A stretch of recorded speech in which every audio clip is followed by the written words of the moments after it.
My name is Rachel Bennett, and I'm 32 years old. I never imagined I'd see my sister Madison being slapped by her husband during their first dance 6 months after a wedding I wasn't even invited to. The video appeared on my phone on an ordinary Tuesday. Madison, stumbling after stepping on Ethan's toe, his hand striking her face, her expression crumbling as guests gasped. In that moment, everything I'd feared about their relationship was confirmed in the most public, devastating way possible. Looking back, I realized the signs were always there, but family dysfunction has a way of normalizing the unacceptable. Before I share what happened next, drop a comment telling me where you're watching from, and hit that subscribe button to join our community of survivors and allies. Madison and I grew up in a middle-class suburb of Denver, Colorado. As kids, we were inseparable despite our 3-year age gap. Madison was always the more sensitive one, artistic, dreamy, and easily hurt. I naturally took on the role of her protector. When neighborhood kids made fun of her stutter in 4th grade, I was the one who stood up to them. When she needed help with science projects, I stayed up late helping her build volcano models and solar system dioramas. Our childhood home wasn't perfect, but it was stable until I turned 15 and Madison was 12. That's when our parents' marriage imploded. The fighting had been going on for years behind closed doors, but the divorce still blindsided us both. Dad moved to Arizona for a job opportunity, claiming it would help him pay child support and alimony. What started as twice-monthly visits gradually dwindled to holiday phone calls and birthday checks. Mom Diana changed after the divorce. Her bitterness toward Dad transformed into an obsessive need to control everything and everyone around her. She focused this energy particularly on Madison, who still lived at home while I prepared for college. Mom saw Madison as an extension of herself, someone to mold in her image and live out the dreams she felt our father had stolen from her. Madison doesn't need to make the same mistakes I did, she'd say, micromanaging everything from Madison's clothes to her college applications. I'm just protecting her. Meanwhile, I escaped to New York University to study journalism, relieved to be away from the suffocating atmosphere at home but guilty for leaving Madison behind. During those 4 years, I watched my sister change from an independent creative spirit into someone who constantly sought approval. Our daily phone calls became weekly, then monthly. When we did talk, Madison would check with our mother before making even minor decisions about her life. Mom thinks I should major in business instead of art, she told me during her senior year of high school. The resignation in her voice broke my heart. What do you want? I asked. I don't know anymore, she admitted. I met Ethan Wilson during my senior year of college when I flew home for Thanksgiving. Madison was a freshman at University of Colorado, Denver, living at home to save money. She'd been dating Ethan for 3 months and was clearly infatuated. At 24, he was 5 years older than her and already working at a prestigious financial firm downtown. Mom was immediately impressed by his tailored suit's firm handshake and the way he paid for dinner without looking at the bill. That first meeting set off alarm bells for me. Throughout dinner, Ethan answered questions directed at Madison, his hand resting possessively on her knee. When Madison mentioned a photography class she was enjoying, Ethan laughed and said, "Photography won't pay the bills, babe. We've talked about this." Later that night, I noticed him scrolling through Madison's phone while she was in the bathroom. When I asked what he was doing, he smiled smoothly, just checking her calendar, making sure she's not overcommitting herself. She gets so stressed, you know. I didn't know. The Madison I knew thrived on being busy with creative projects. But this new version of my sister nodded along when Ethan suggested she drop an art history class that had evening hours, because it's not safe for you to be on campus after dark. When I tried to talk to her about it later that weekend, Madison became defensive. Ethan cares about me, she insisted.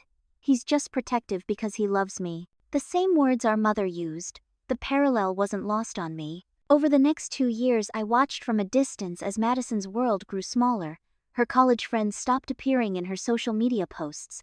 Her photography account went dormant. When I asked about her best friend Samantha, Madison vaguely mentioned they had grown apart after Samantha made unfair judgments about Ethan. Meanwhile, our mother thought Ethan hung the moon. He's so responsible, she would gush during our increasingly brief phone conversations. He's going to give Madison the stability she needs. You know how impractical she can be.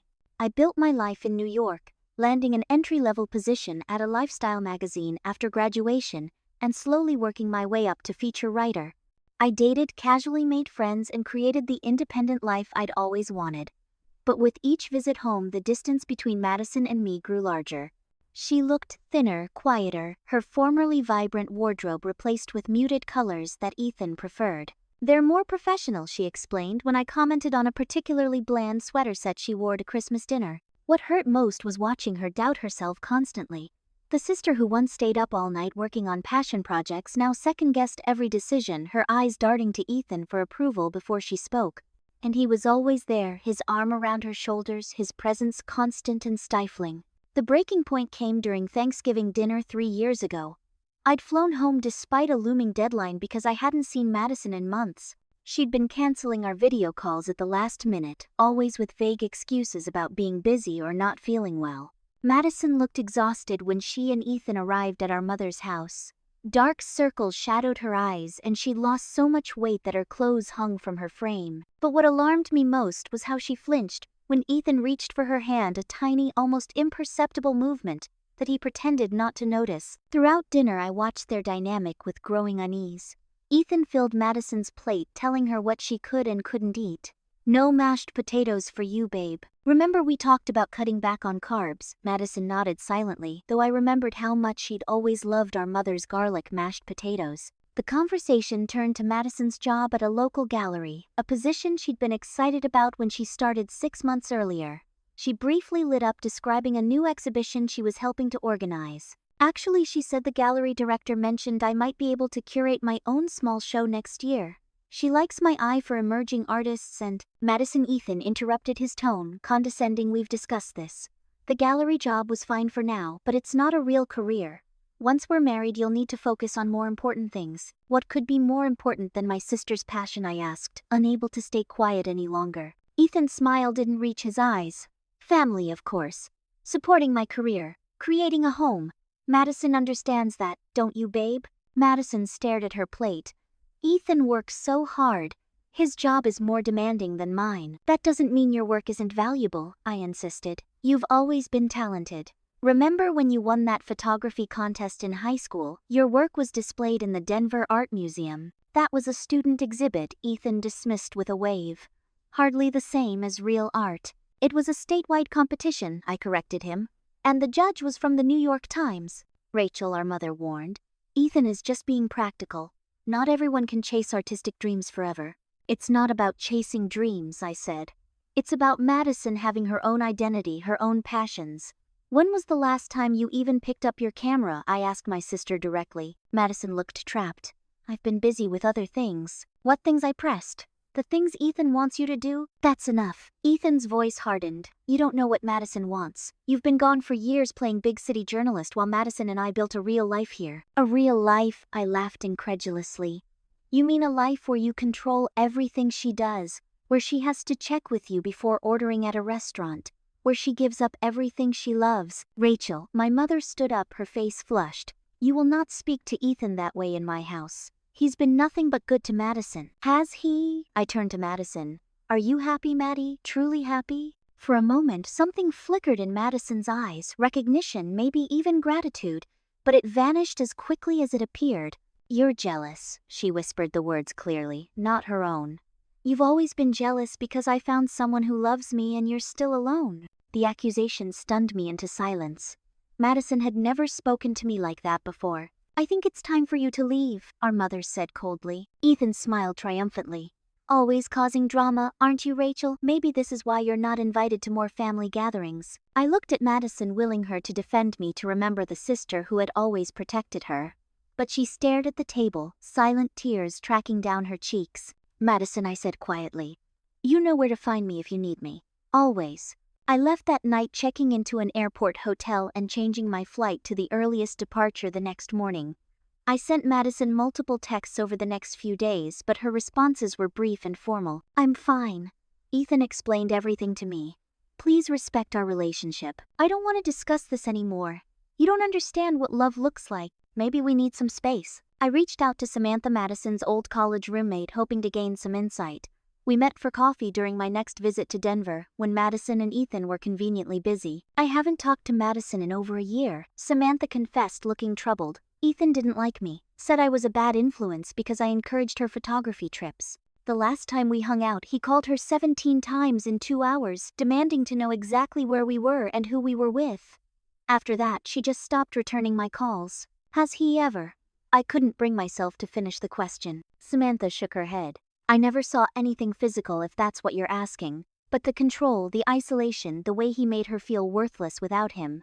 It's still abuse, Rachel. I knew she was right, but Madison had built a wall between us brick by brick with Ethan as the architect and our mother as his willing assistant. I learned about Madison's engagement through Instagram. She hadn't even called to tell me. There was my sister standing in front of the Denver skyline at sunset, a massive diamond weighing down her left hand. Ethan had tagged the photo with number She Said Yes and number Forever Wilson. The elaborate proposal had been a public spectacle at an upscale restaurant where Ethan had arranged for a violinist, champagne, and a photographer to document the moment. Madison's smile looked frozen in every shot, her eyes wide with what I recognized as anxiety rather than joy. I called immediately, but the call went to voicemail.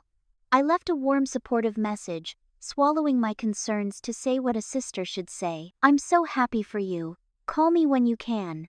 I love you. 3 days later, she still hadn't called back. I finally received a text. Thanks for the message. Things are crazy with engagement parties and wedding planning. Talk soon. But soon never came. Instead, I received a formal invitation to an engagement party, hosted by our mother. When I arrived at the upscale country club, I discovered I'd been seated at a table with distant cousins and Madison's co-workers far from the family table where Madison sat between Ethan and our mother. I managed to catch Madison alone for just a moment when she headed to the restroom. She looked startled to see me waiting in the hallway. Congratulations, Maddie, I said gently. You look beautiful tonight. Thank you. She glanced over her shoulder nervously. Are you enjoying the party? I'd enjoy it more if I could actually talk to my sister. I tried to keep my tone light. I feel like I hardly see you anymore. Madison's eyes filled with tears. I know. It's just been so hectic with everything. Ethan has specific ideas about the wedding, and Mom is helping with all the details, and I'm just trying to keep everyone happy. What about what makes you happy? I asked. She looked down at her enormous engagement ring, twisting it anxiously. Ethan makes me happy. Does he? I stepped closer. Because you don't look happy, Madison. You look exhausted and stressed. Wedding planning is stressful, she said defensively. It's more than that. When was the last time you took a photograph, saw your old friends, did anything just because you wanted to? Madison's expression wavered. Ethan and I have been having some issues, she admitted in a whisper. But that's normal, right? Every couple fights sometimes. Fights about what? Just things. He gets upset when plans change, or when I spend too much money, or talk to certain people. She looked down. He threw my camera against the wall last month when I was late coming home from the gallery. He apologized after bought me a new one. A better one. My blood ran cold. Madison, that's not. There you are. Our mother's voice cut through the conversation as she rounded the corner. Ethan is looking for you, sweetie. They want to start the toasts. We're talking, Mom, I said firmly. Well, talk later.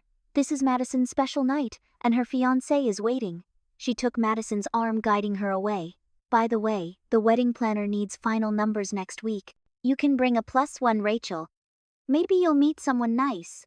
As they walked away, my mother leaned close to Madison's ear. I couldn't hear what she said, but Madison's shoulders tensed and she didn't look back at me. Over the next few months, I watched the wedding planning unfold through social media and brief, strained phone calls. Ethan controlled every detail from the venue to Madison's dress, which was far more conservative than her usual style. In photos, my sister grew thinner and more subdued, her smile never reaching her eyes. I tried to maintain contact, sending supportive texts and suggesting we have lunch during my next visit. Madison's responses became increasingly delayed and formal, as if someone was monitoring her messages. The final confrontation happened during a wedding dress fitting that I'd been invited to at the last minute when one of Madison's bridesmaids canceled. My mother was there, along with Ethan's mother and sister. I watched Madison emerge from the dressing room in a high-necked, long-sleeved gown that completely obscured her figure. It's very traditional, I offered, noting how uncomfortable she looked. Ethan prefers modest designs, his mother said approvingly. He was very specific about what he wanted Madison to wear. Shouldn't the bride choose her own dress? I asked. Madison values Ethan's opinion, our mother interjected. Not every woman needs to make a statement with revealing clothing, Rachel. Madison stared at her reflection, tugging at the tight collar. It's beautiful, she said without conviction. Ethan will love it. But do you love it? I pressed. When Madison looked at me, her eyes were empty. It doesn't matter what I want. Nothing I pick is ever right anyway. Later, I confronted our mother in the boutique's parking lot. Can't you see what's happening? He's isolating her, controlling her. This isn't love, Mom. You've always been dramatic, Rachel. She crossed her arms. Just because your relationships never work out doesn't mean you should project your jealousy onto Madison and Ethan. Jealousy? I'm worried about my sister. Well, your worry is ruining what should be the happiest time of her life. Ethan told me how you've been sending her articles about abusive relationships, trying to create problems that don't exist. I stared at her stunned. I never sent her any articles. Mom dismissed this with a wave. Madison needs support right now, not criticism.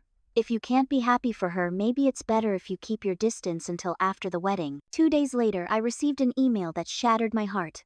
The subject line read, "Wedding Update. Dear Rachel." It began formally, as if addressed to an acquaintance rather than a sister. After careful consideration, Ethan and I have decided to keep our wedding intimate. Unfortunately, we need to rescind your invitation. Your negative attitude toward our relationship has created tension that we don't want on our special day. I hope you can respect our decision. Madison. I called immediately, but my call went straight to voicemail. I sent texts that were read but never answered. I even emailed our mother, who responded with a cold "Madison and Ethan have made their decision. Please respect it." I knew in my heart that the words weren't Madison's. The formal language, the corporate tone, it all screamed Ethan. But the rejection still cut deep. My little sister, whom I'd protected and loved all my life, had shut me out completely. Being excluded from Madison's wedding left a wound that wouldn't heal. In the 3 months leading up to their June ceremony, I cycled through grief, anger, and guilt. Had I pushed too hard? Should I have pretended everything was fine, kept my concerns to myself, and maintained access to Madison? Or would that have made me complicit in what I increasingly recognized as an abusive relationship? I threw myself into work at the magazine, volunteering for extra assignments and weekend pieces that kept my mind occupied. My apartment in Brooklyn became both sanctuary and prison, a place where I could escape thoughts of home, but also where I'd sit alone scrolling through the few remaining photos of Madison and me on my phone. My boyfriend Jason provided steady support during this time. We'd been dating for 8 months, and he understood family complexity, having navigated his own difficult relationship with his father. "You did what you thought was right," he reassured me one night when I broke down after seeing a wedding countdown post on our mother's Facebook page. "You can't force someone to see something they're not ready to see." I started seeing a therapist, Dr. Lawrence, who specialized in family dynamics. During our weekly sessions, she helped me understand the patterns that had shaped our family. "Your mother replaced one controlling relationship with another," she explained. "After your father left, she transferred her need for stability and control onto Madison. Ethan fits perfectly into that system. He provides the external validation your mother craves while reinforcing the control she established." "But why did Madison accept it?" I asked. "She was so independent, so creative." Children from controlling homes often seek out what's familiar, even if it's unhealthy. Madison learned that love means surrendering autonomy. You rejected that model, which is why you're the family outsider now. These insights helped intellectually, but did little to ease the emotional pain. As the wedding date approached, I debated flying to Denver anyway. Maybe if Madison saw me, she would remember our connection. But ultimately, I decided that crashing her wedding would only create more drama and push her further away. On Madison's wedding day, June 15th, I sat alone in my apartment surrounded by old photo albums. Pictures of us building sandcastles at the lake house, Madison missing her front teeth in a wide grin. The two of us in matching Halloween costumes the year we both went as Wonder Woman. Madison at her high school graduation, her face alight with possibilities. Jason called offering to come over, but I needed the space to grieve alone. "Today needs to be about Madison," I told him. "Even if she doesn't know I'm thinking of her." I wrote my sister a long email that I never sent, pouring out my love, my fears, and my promise to always be there when she needed me. Instead, I sent a simple text: "Thinking of you today. I love you, Maddie." It was read but never answered. That evening, I forced myself to look at the wedding photos appearing on social media. Madison in that high-necked dress standing stiffly beside Ethan in front of a lavish floral arch. Our mother beaming beside them, her dream of the perfect son-in-law realized. In every photo, Madison's smile stopped at her lips, her eyes carrying a haunted look that tore at my heart. In the weeks that followed, I immersed myself in a feature article about women rebuilding their lives after leaving controlling relationships. The irony wasn't lost on me, but the work provided purpose. I interviewed survivors, counselors, and advocates, gaining insights that both helped me understand Madison's situation and broke my heart further. 3 months after the wedding, I ran into Christopher Jenkins, our parents' old neighbor, at a journalism conference in Chicago. He'd moved to Illinois years ago but had returned to Denver for Madison's wedding. "Your sister's ceremony was beautiful," he said when we caught up over coffee, though something felt off about the whole thing. "What do you mean?" I asked, trying to keep my voice neutral. Christopher frowned. Madison just seemed absent, going through the motions. And that husband of hers kept a death grip on her arm the entire reception. Hardly let her talk to anyone without him hovering. He hesitated. "I asked about you, actually." Madison got this panicked look and said you had urgent work commitments. Then Ethan jumped in and changed the subject. I nodded, throat tight. "Work's been busy." Christopher wasn't fooled. "Rachel, I've known you since you were in pigtails. Whatever happened between you and Madison, just don't give up on her. She may need you more than she can say right now." His words stayed with me, a small beacon of hope in the darkness. I hadn't given up. I was simply waiting painfully, impatiently for an opportunity to reach my sister again. 6 months after the wedding, on an ordinary Tuesday in December, everything changed.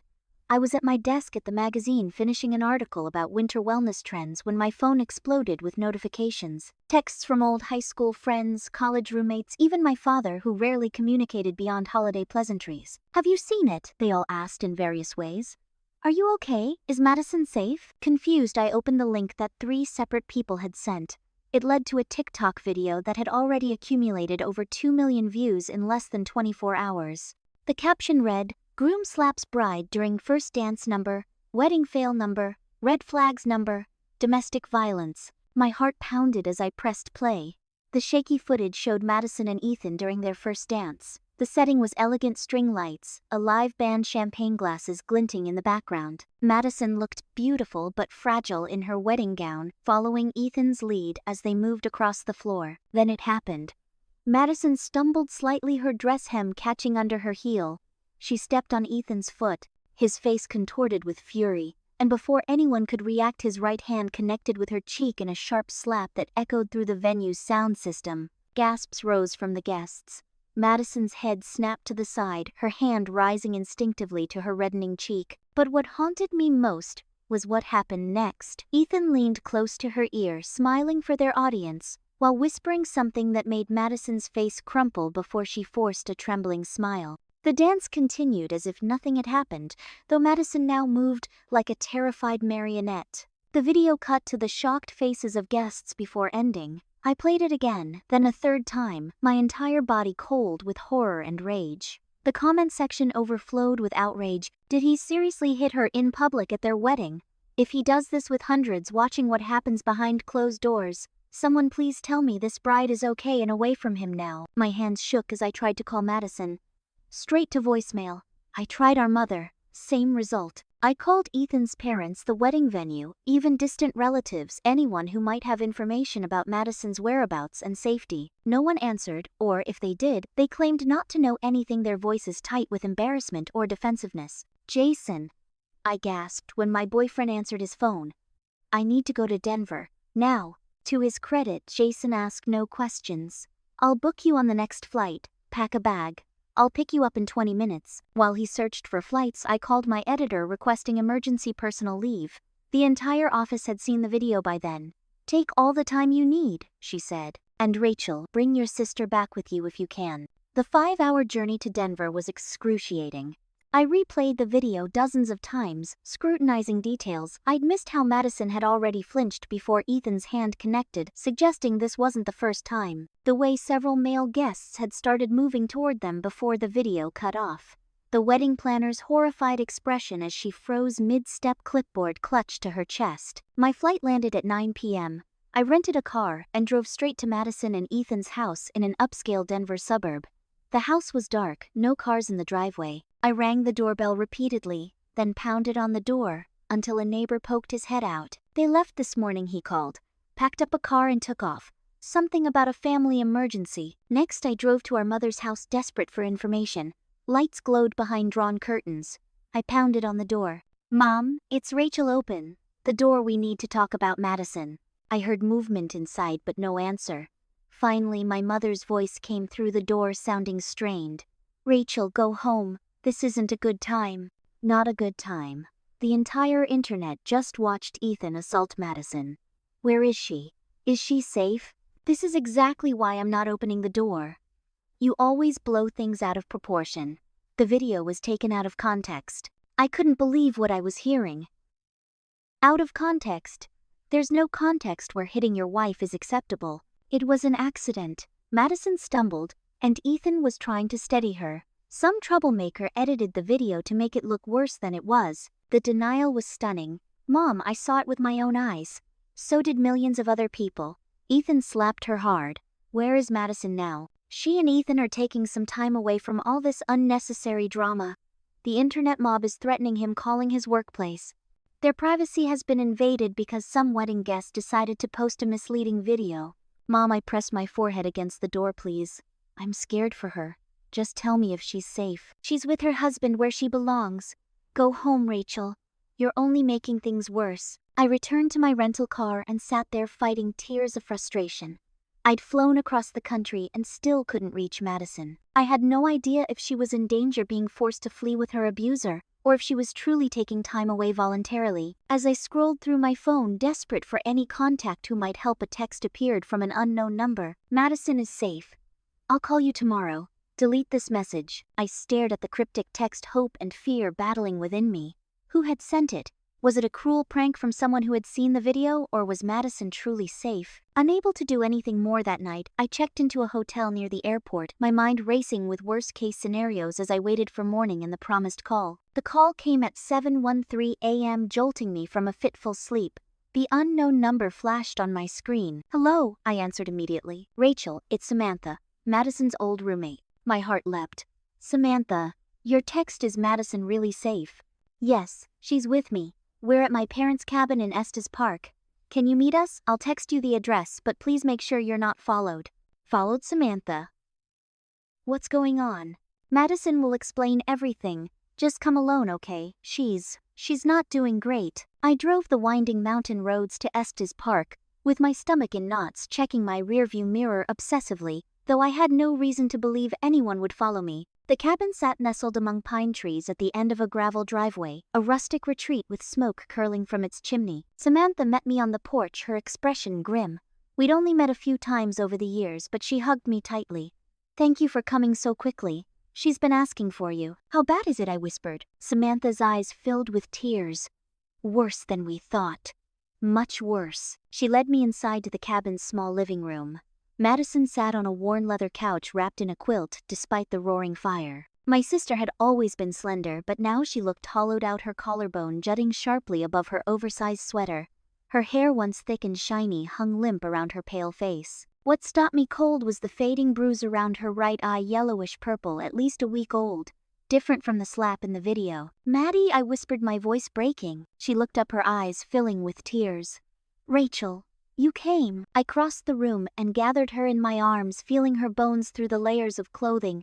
She clung to me like she had as a child during thunderstorms, trembling with the same fear. I'm so sorry, she sobbed against my shoulder. You tried to warn me and I shut you out.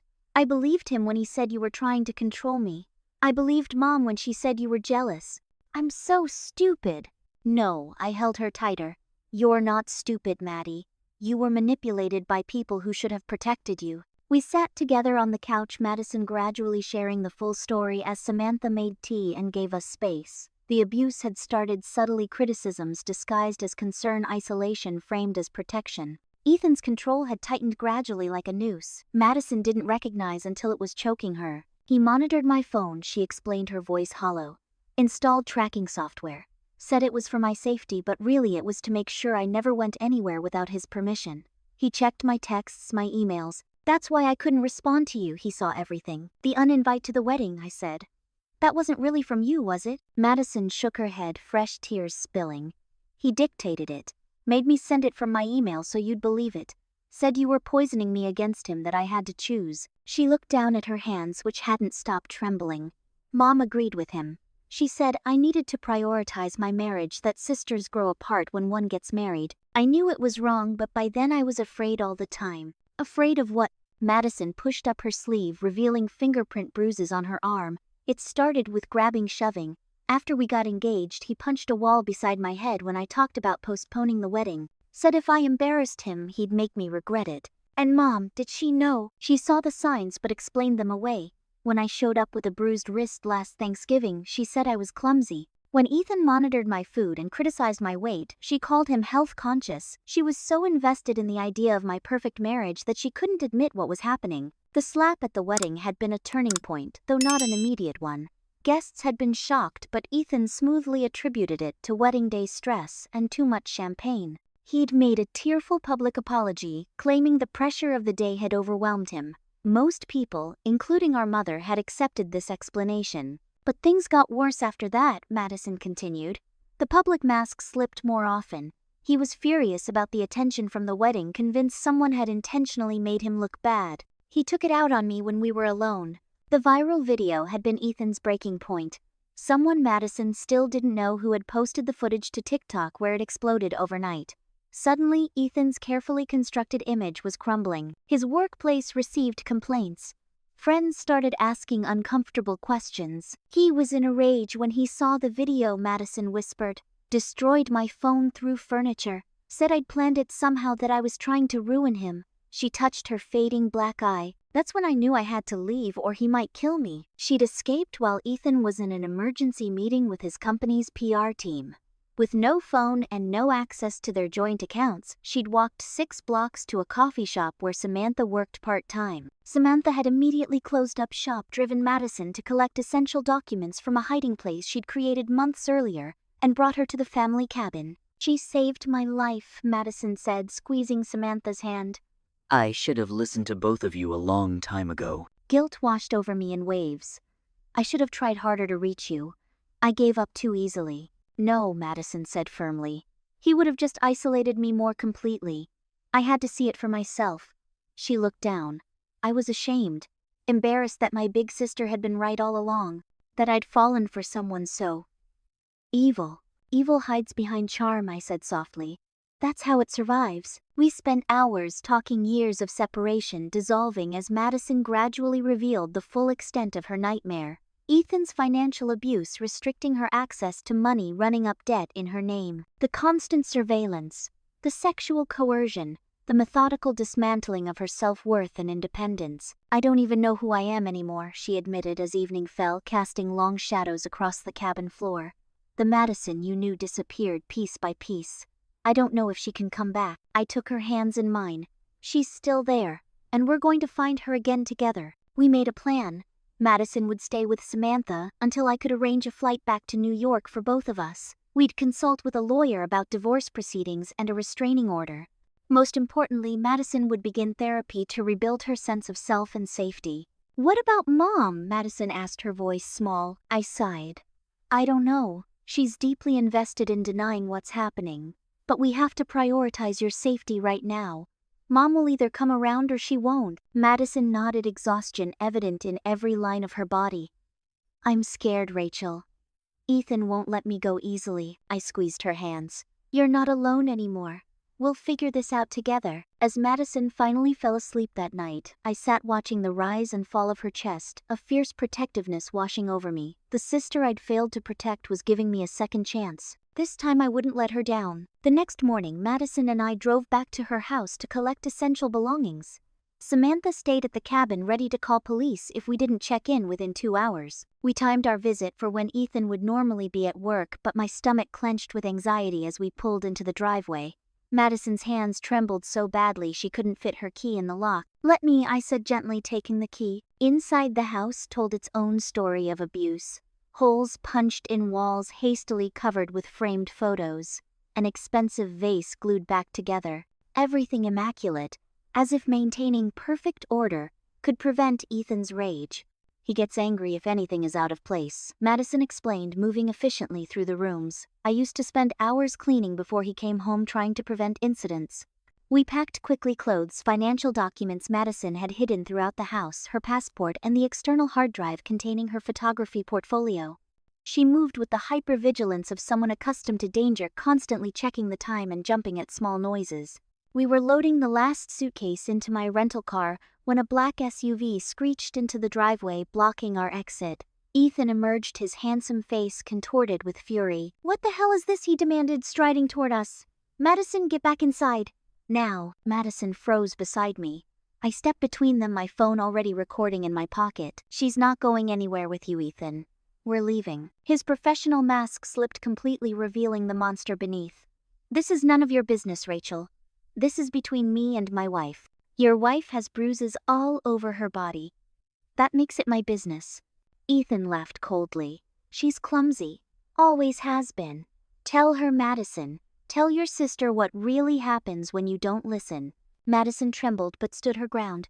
"I'm leaving you, Ethan. I'm filing for divorce and a restraining order." His face darkened. "You're not going anywhere. Get inside before I drag you in." I held my phone higher, now openly recording. "Threats like that will look great in court, Ethan." He lunged forward, reaching for Madison, but I planted myself firmly in his path. "Touch her and I'll have you arrested. The whole world has already seen you hit her once. How do you think your clients would feel about a second video?" Something shifted in his eyes, calculation replacing rage. He smoothed his expression, adjusted his tie.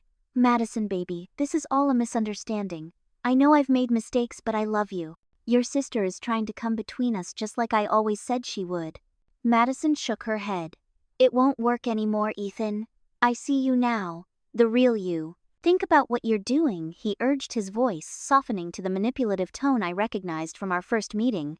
"Where will you go? What will you do for money? Your mother agrees you're overreacting. Everyone knows that video was taken out of context." "We both know that's a lie," Madison said, her voice stronger. "The context is that you've been abusing me for years, and I finally have the courage to leave." Ethan's facade cracked again. "You ungrateful bitch. I gave you everything. You were nothing when I found you, an insecure little girl with stupid dreams. I made you respectable." "You made me afraid," Madison countered. "You isolated me from everyone who cared about me. You convinced me I was worthless so I wouldn't leave." "And where will you go?" he sneered. "Back to New York with your failure of a sister.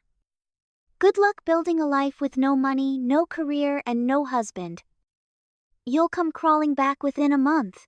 I kept recording as Ethan's threats escalated, providing perfect evidence for the restraining order Madison would soon file. The confrontation took an unexpected turn when another car pulled into the driveway, our mother looking panicked. "What's going on?" Ethan called and said Madison was having some kind of breakdown. "Mom," Madison said, her voice breaking. "I'm leaving Ethan. He's been abusing me." "Don't be ridiculous," our mother scoffed, though her eyes darted nervously to my phone still recording. "Every marriage has rough patches. You can't just walk away. Like you couldn't walk away from Dad," I challenged. "So Madison should stay and be abused because you're still bitter about your divorce." Mom flinched. "That's completely different." "Is it?" Madison stepped forward, pulling up her sleeve to reveal the fingerprint bruises. "Is this what you want from me, Mom? To be hurt and afraid in my own home, to flinch every time my husband raises his voice?" Our mother stared at the bruises, her certainty visibly wavering. He said you fell." "I didn't fall, Mom. He grabbed me and threw me against the wall because I took too long at the grocery store." Madison's voice broke. "This has been happening since before the wedding. I tried to tell you, but you didn't want to hear it." "She's lying," Ethan interjected smoothly. "Madison has been unstable lately. Her sister is encouraging these delusions." Delusions. I replayed the video I'd just recorded where Ethan had explicitly threatened Madison. "Is this a delusion, Mom? Is the wedding video where he slapped her a delusion too?" Mom's face drained of color as she watched Ethan threatening her daughter. When I showed her photos I'd taken of Madison's other bruises, something finally broke through her denial. "Madison," she whispered, reaching for my sister's arm with trembling fingers. "Why didn't you tell me it was this bad?" "I tried," Madison said, tears streaming down her face. "You didn't want to hear it. You told me all men have tempers, that I needed to be a better wife." Our mother covered her mouth, horror dawning in her eyes. "I didn't know. I didn't want to know." Ethan, realizing he was losing control of the narrative, grew desperate. "This is ridiculous. You're all overreacting to normal marital issues." He reached for Madison's arm. "We're going inside to discuss this privately." "Don't touch her," our mother said, her voice suddenly firm as she stepped between them. The maternal protection that should have been there all along finally emerged. "My daughter is leaving with her sister. If you try to stop her, I'll call the police myself." Ethan's mask fell completely. You'll regret this, he snarled at Madison. All of you will. Add that to the recording, I said calmly, though my heart raced. Your threats will make excellent evidence. As if on cue, a police cruiser pulled into the driveway. Samantha had called them when we failed to check in at the appointed time. The officers approached cautiously, having been briefed about the viral wedding video. Is there a problem here? One asked, eyeing Ethan's aggressive stance. What followed was a blur of statements and documentation. The officers reviewed my recordings, examined Madison's bruises, and took statements from all of us. When they asked if Madison wanted to press charges for assault and battery, she hesitated only briefly before nodding. Yes, she said firmly. And I want an emergency restraining order. Watching Ethan being placed in handcuffs should have felt triumphant, but it was merely sobering, the first step in a long journey toward Madison's recovery and justice. Back at Samantha's cabin, we developed a comprehensive plan. Madison would fly back to New York with me the next day. I'd help her find a therapist specializing in domestic abuse recovery. She would stay in my spare room until she felt secure enough for her own place. Our mother, shaken out of her denial, at last promised to help financially since Madison had no access to funds. I failed you, she admitted, her composure finally cracking. I was so determined to believe in the perfect marriage that I ignored what was happening right in front of me. You did fail her, I agreed, not willing to let her off easily. You prioritized your own need for vicarious success over Madison's safety. Mom flinched but nodded. You're right. I've been controlling in my own way, making Madison's life about my dreams instead of hers. She turned to Madison. I'm so sorry. I should have protected you, not pushed you towards someone who hurt you. Madison's forgiveness would take time, as would her healing.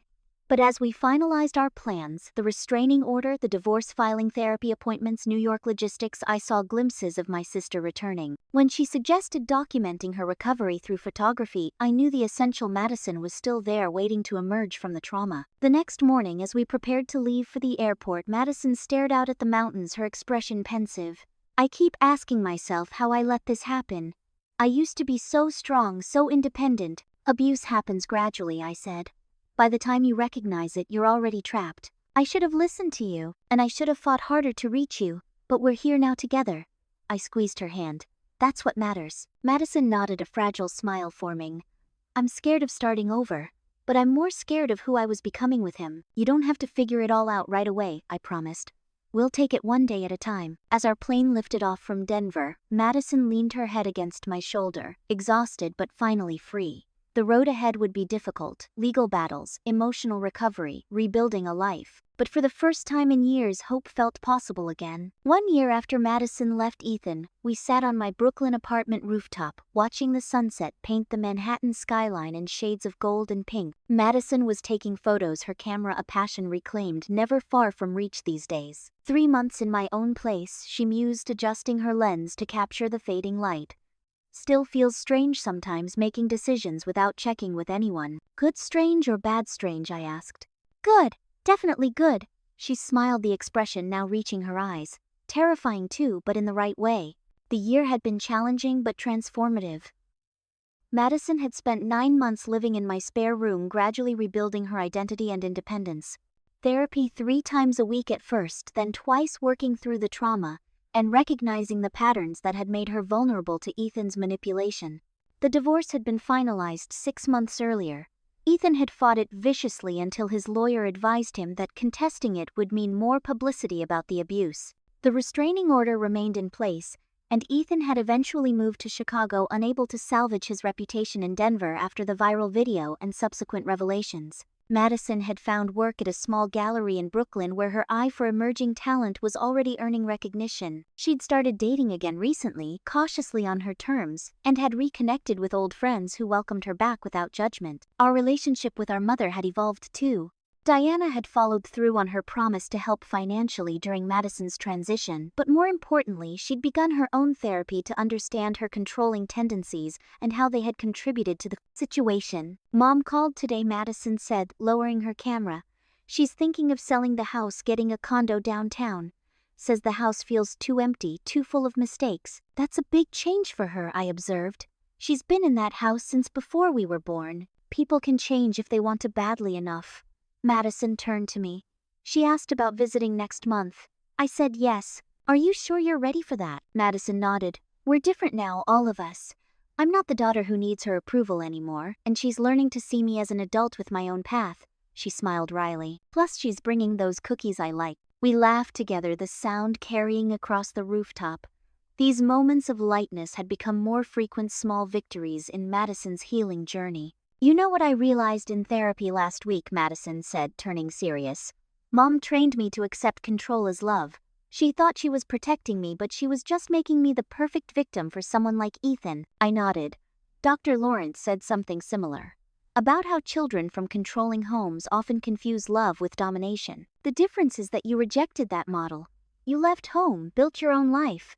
Madison's expression was thoughtful. I stayed, tried to please everyone, lost myself in the process. We were responding to the same dysfunction in different ways, I said. Neither way was wrong, just different survival mechanisms. Madison had recently started sharing her story with other women, first in support groups, then in a blog that was gaining attention. Her honest accounts of the gradual nature of abuse, the isolation, and the journey to recovery resonated with thousands of readers. She'd received messages from women who had found the courage to leave their own abusive situations after reading her words. Sometimes I still feel shame, Madison admitted. Like I should have known better, been stronger. Shame keeps us silent, I replied.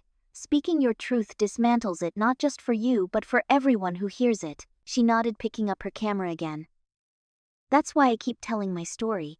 Not because I figured everything out, but because I want other women to know they're not alone. The sun dipped below the horizon, casting us in soft twilight. Madison raised her glass. To my sister, who never stopped seeing me even when I couldn't see myself. I clinked my glass against hers, emotion tightening my throat.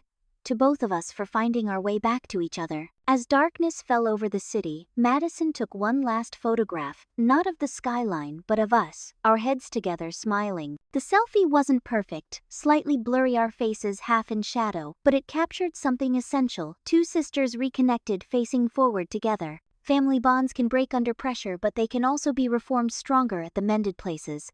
The viral video that exposed Ethan's abuse had been humiliating, public, and painful, but it had also been the catalyst that freed Madison from a nightmare and brought us back together. Sometimes it takes our most vulnerable moments, captured for all to see, to finally break the chains that bind us. If you've connected with this story, please share it with someone who might need to hear it. Domestic abuse thrives in silence and isolation. Your comment, like, or share could be the lifeline someone needs to recognize their own situation. Have you ever helped a loved one through a difficult time? Or maybe you were the one who needed support? Drop your thoughts below, and don't forget to subscribe for more stories of resilience and healing. Remember, no one deserves to live in fear, and it's never too late to reclaim your life.